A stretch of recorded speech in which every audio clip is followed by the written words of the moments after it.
Mia, and you're watching Coding at Home TV, a regular educational program that will take you through the steps of creating your very own coding project.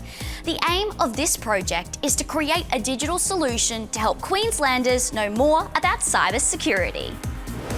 In our last episode, we researched the topic of cybersecurity, learnt about how chatbots might function as a digital solution, and discussed more about identifying our audience and designing a product specifically for them. Everything you do each day follows a series of steps, not just the kind we take when walking around the house either. I'm talking about each separate action that you do. When we brush our teeth, we are following a series of steps. When we put our shoes and socks on, we are following a series of steps. We might make some slight changes to those steps, but mostly they stay the same steps each and every time. Now, when we do this, we are following an algorithm. We can also make some decisions and repeat some of those steps as part of our algorithm. An algorithm is a precise, ordered series of steps that can be represented in words or as a diagram. And in this episode, you'll be learning how writing an algorithm is the next step for your project. Once completed, you can actually use this as a draft for your entry in the Premier's Coding Challenge.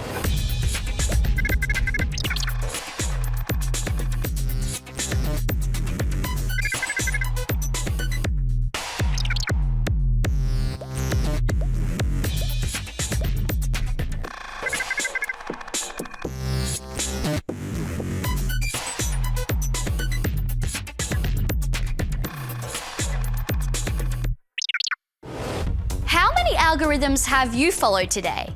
Probably a lot more than you realise. An algorithm is any ordered series of steps that you follow to do something. If you made your breakfast this morning, you followed an algorithm. If you got dressed, you followed an algorithm. If you brushed your teeth, then yep, you guessed it, you followed an algorithm. Let's take a closer look at getting ready in the morning to leave the house. What kind of steps do we need to do? While the order that you do these steps might be slightly different, they probably go a little something like this. Brush your teeth, grab your clothes, get dressed. We can make more steps by breaking down some of the things we're doing into smaller steps. For example, we could make more steps by thinking about all of the steps we need to brush our teeth. Get toothbrush, get toothpaste, put toothpaste on toothbrush, wet toothbrush, brush teeth, get clothes, get dressed. Or we could look more closely at some of the steps and break down what is happening to provide some more detail. For example, we could try and explain how to put toothpaste onto a toothbrush. Here we need to think about all of the steps involved in getting the toothpaste onto the toothbrush. Here is what our algorithm would look like now. Get toothbrush, get toothpaste, take off toothpaste cap, squeeze toothpaste onto toothbrush, replace toothpaste lid, wet toothbrush, brush teeth, grab clothes, get dressed. There are many ways to write an algorithm, even if they all have the same result. Do these algorithms solve a problem? Well, if the problem is how to get ready in the morning, then I think they're a great solution. Thinking about our getting ready algorithm, we can put the steps into a diagram and connect the shapes with arrows. This is called a flow diagram. Our first step is to start with an oval. We've written the problem that needs solving inside the oval.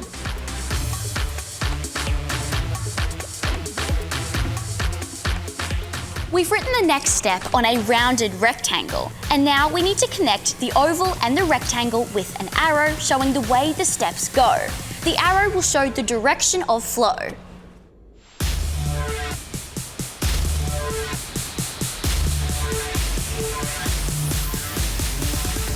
All of the steps of our algorithm can be added to a flow diagram.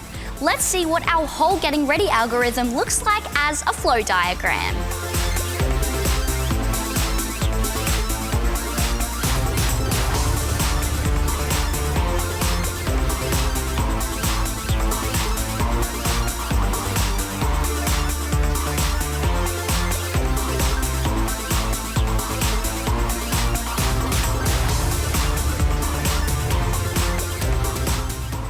Notice the different color and shape of the final step. This is to help show that we have reached the end. The arrows flow from the first oval to the next step and so on until we've reached the final step. This is to keep all of the steps in order. Now, this algorithm is quite simple. It's really easy for us to follow. But did you know that any algorithm can be made into a flow diagram? Let's make another flow diagram for getting ready for school. This time we need to make a checklist of all of the things we need to do before we leave the house in the morning. Have you brushed your teeth? Have you grabbed your clothes? Are you dressed? Have you noticed that each step is now a question? But we can't just ask any question in an algorithm. We can only ask yes or no questions. When we make our flow diagram, this will make a lot more sense. But for now, let's just note that each step now requires us to make a decision. We represent this decision-making part of the process with a diamond box. This is what the first decision will look like in our flow diagram.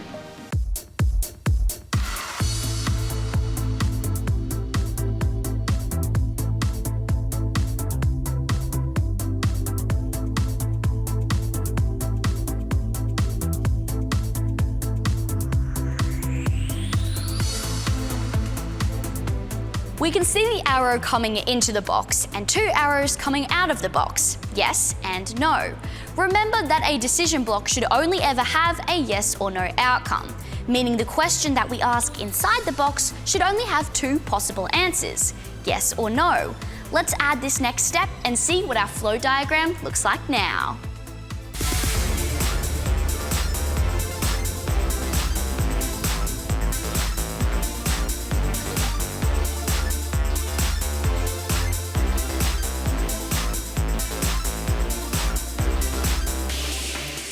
We have just added a decision block to our flow diagram.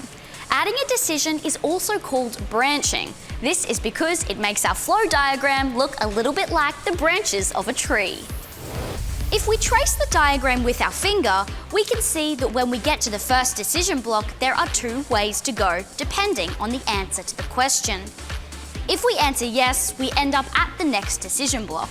If we answer no, we follow the line to the block that tells us to brush our teeth.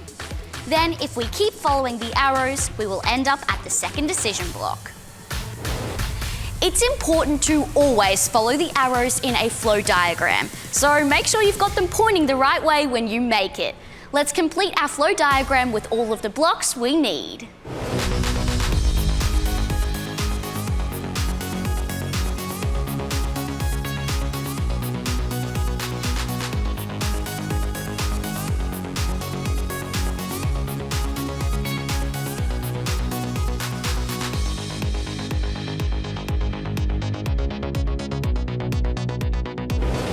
Now we can see that there are many ways to get from our green start block to our end red block. The branches allow us to make decisions, and our path along our algorithm is dependent on those decisions. We can always add in extra steps later if we feel like it, and we can add in extra decision blocks to help make our algorithm more clear. Can you think of any other steps that we could add in? Maybe we could add in a step to check that we've got our shoes on after we get dressed, or a step to check the weather before we leave the house. Where would you add another decision block? Maybe you could add something that you like to do in the morning to make this algorithm your own. Let's recap. An algorithm is an ordered series of steps that can be used to help us solve problems. Algorithms can be represented as a flow diagram. Branching is when we make a decision in an algorithm. The path we follow through the algorithm is dependent on each of the decisions we make. Later in this episode, you'll get to meet some drone experts who are using algorithms every single day. And you'll even get some practice at writing your own algorithms with educational drone specialists. Before you know it, you'll be an expert at writing algorithms for your very own coding project.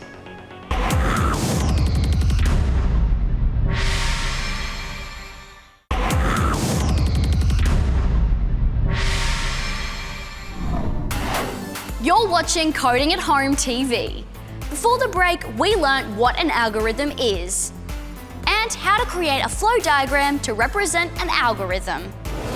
If I was looking at a flow diagram for presenting this episode, then the next step would be introducing drones. An aircraft that doesn't carry a pilot on board is known as a drone.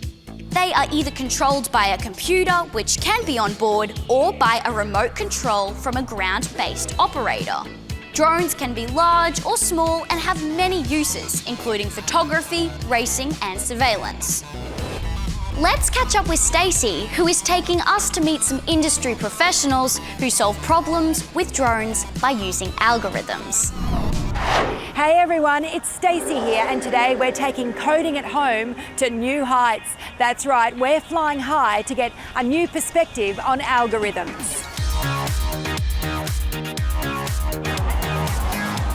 Dr. Catherine Ball, it's lovely to meet you. Now, you're obviously very passionate about this technology. How did you decide that a career in drones was for you?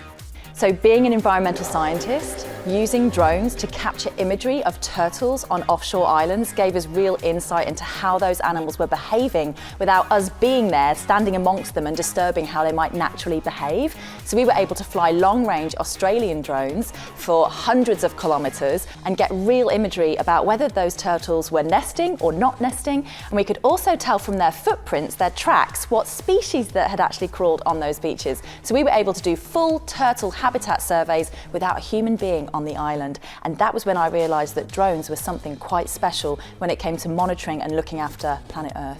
So how are drones helping people, especially here in Queensland? So Google chose to use Google Wing's first commercial services at Logan, so you can get bread and coffee and medicines delivered. Then if you think about the Great Barrier Reef, which is very important to Queensland, you can actually have drones that are swimming under the water that can take imagery of the corals, and especially, people that get lost in our national parks. Around the world, we've had people be rescued using drones in national parks when they've gone missing. So drones really can be used for pretty much anything you put your mind to. Today we're exploring how algorithms are used to solve problems. Why is it important to understand this before you start to write code? Okay, so before you ever do anything with drone technology, you need to understand three fundamental things. Why, what, and which. So why are you flying the drone? What is the reason for you being there? Because you need to plan your mission, you need to plan how the drone's going to fly. And then what? So what are you actually capturing? Do you want to take really beautiful high resolution photography? Are you flying because you're wanting to look at how the road is undulating and changing? And so you actually just want a very quick and dirty video that shows you that's what the road looks like. And then the final thing is the which. So which drone are you actually going to be flying? Are you flying one with battery power, petrol power? There's even solar powered drones now. So what kind of equipment are you putting your sensors on? So why are you there? What kind of payload are you flying, and which drone are you using are the three fundamental things you need to think about. Catherine Ball began her career in drones through a passion for environmental science. But for James Miller, it was a different story. Let's meet a software engineer from In-Situ Pacific, an aviation company that operates drones to collect all sorts of information. So you're using algorithms to code drones, and we've been exploring branching and repetition. How do you use those steps in the drones that you use? An example that comes to mind is we have a drone similar to this one in the background that searches for things buried underground. So the control software would program the drone to actually fly back and forth in a pattern to cover the entire area. So we use repetition in the code to do that same pattern over and over again. Another example, say for branching, would be those drones are also got sensors on them that detect obstacles and stops the drone from flying into them. So in programming languages, we call that like an if statement or a branch. So if an obstacle is detected, then the drone will stop. Like Catherine mentioned, safety always comes first. I wonder what safety features James codes into his drones. Drones have a lot of systems in them to make sure that they're safe. We call these backup systems or redundancy. They could be something as complicated as an obstacle avoidance algorithm that uses computer vision or LiDAR scanning to stop the drone from running into things. Or it could just be a simpler part of the code that just monitors the fuel to make sure the drone has enough to get back home safely. This is an algorithm that basically takes the current position of the drone and also remembers how far and how the drone got to where it is. It can then work out how much fuel it needs to get home. And when it reaches that limit, the code will branch into a new section of code that will take the aircraft back home safely. How can students learn and practice coding while they're still at school? I like to think of coding as just problem solving, but doing things in steps. But instead of writing those steps down in English, you're writing them in code. So if you want to start practicing coding, you can start to think like a coder. You can start to think in steps and use branching and repetition and those other techniques to come up with an algorithm. So if you have an idea to solve a problem or write a cool new game, you can start by taking those ideas and breaking them down into steps. Once you have that coder brain working, you can then take those ideas and use some of the online tools to make it a reality. Private Mackenzie Togo and gunner Lewis Day are drone pilots in the Army Drone Racing Team. Some of these drones race at up to speeds of 260 kilometres per hour. And if you think that's impressive, they build and code these drones too. The best part about being on this team is building your own drone. So we start from all the basic components, solder them together, and eventually code it to be able to fly the way that we want it to. Before we even start building, we've got to think about how our drone's going to fly. And we start by planning how we're going to code it and changing the rates for the roll, the pitch and the yaw to make sure it flies how we would like it to. It's very important to be able to change the code between the freestyle drones and the racing drones. We do this using some coding software on our computer and fine-tuning those algorithms to improve the flight characteristics of our drones. They're not just fun to fly, but drones are also helping the Army. So drones are used for a lot of different types of things in the Army, used for filming ourselves in training, out in training areas like this, or they're mainly used for looking at areas that are forward of soldiers, so that before we send our soldiers to those areas, we know that they're safe. So the Black Hornet is one of the most recent drones the Australian Army has acquired, has an approximate flight time of 25 minutes and about a range of up to 2 Ks, weather dependent. Its noise signature is extremely low. It can sit about 10 metres above your head and you would not know it was there. Wow, talk about inspiring. Our industry professionals are proof that when it comes to coding and drones, the sky is the limit.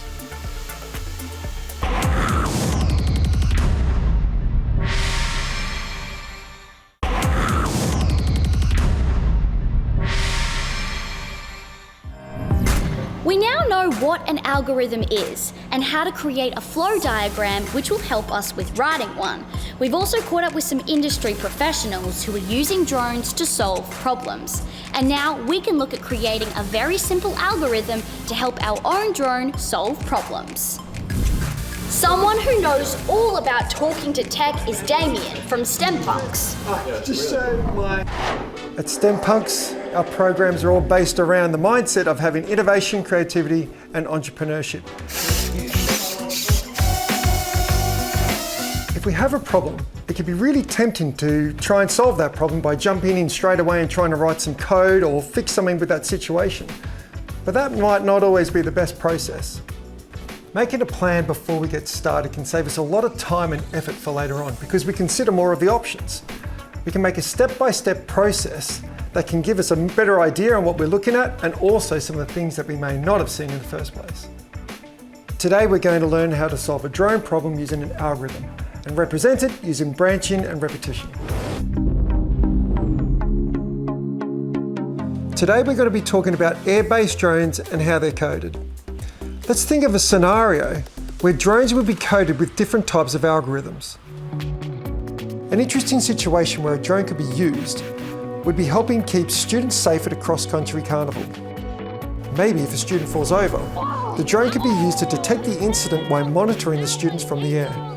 Let's plan how this might work. We can start with the monitoring algorithm. So the simple steps might be, the drone takes off, monitors the students over the carnival, and then lands. The algorithm might be, take off, follow a pre-planned route, land. Now that might work for one lap around the circuit, but what if we had to send it time and time again? We don't want to have to keep pushing it on and pushing it off. That's why we need to learn about repetition. By adding variations in the algorithm, we can actually incorporate a repeat. By adding this repeat in the code, we don't have to keep writing the same thing over and over again. The code on the drone will not change in the repeat. If it's asked to do 100 times of the circuit, it's going to do 100 times of the circuit. The only way you can change it, stop it manually or it runs out of battery. Let's add repetition into our algorithm. Take off, follow the pre-planned route, repeat 4 times, land. Repetition is great if you want the drone to do the same thing over and over again. Now, this is where things can get pretty cool. We can ask the drone to make some decisions. Let's think of a scenario. Our drone is cruising over the cross-country carnival. It sees a student injured. Let's see how branching would be involved. Our drone has sensors that receive input. It has a camera that can take photos or record video. It has audio sensors that can hear things. It also can have a small servo arm that can drop a first aid kit that includes an ice pack. Thank you! We can include some steps that allow the drone to make some decisions based on the input that it receives. If the drone hears a cry for help, it can move towards the sound. If the drone finds a student crying out for help, it can send footage to a first aid officer. If the first aid officer can see that the student has a minor injury, they can activate the drone's servo arm to drop the first aid kit and send the location of the student for someone to provide further assistance. Each time there was a step that started with if, a decision needed to be made. This is what we call branching. Maybe you could think of another way that this drone could have helped other students stay safe in our scenario. You can plan the branching steps to make your idea work. Show your idea to a friend or a family member and ask them to give you feedback on your algorithm. Make sure you listen to that feedback because you might be able to improve your design. Planning to code is an awesome way to start problem solving with drones. And once you get the basics right, the sky's the limit. Today, you've seen how algorithms are everywhere, as well as just how easy they are to write out using words or using shapes and arrows in a flow diagram. This week, you can start thinking about how your digital solution will work and the kind of steps needed to teach a user about cybersecurity. Start with the problem you want to solve and then go from there. Once you've added a few steps, give it to someone else to have a go of following your algorithm. This way, we'll know if it makes sense to them. They might have some suggestions on how to make your algorithm better or some steps that you could add. Remember, feedback is important, so consider their ideas. Well, that's it for our show today, and you are one step closer to making your big coding ideas a reality. We'll catch you guys next time.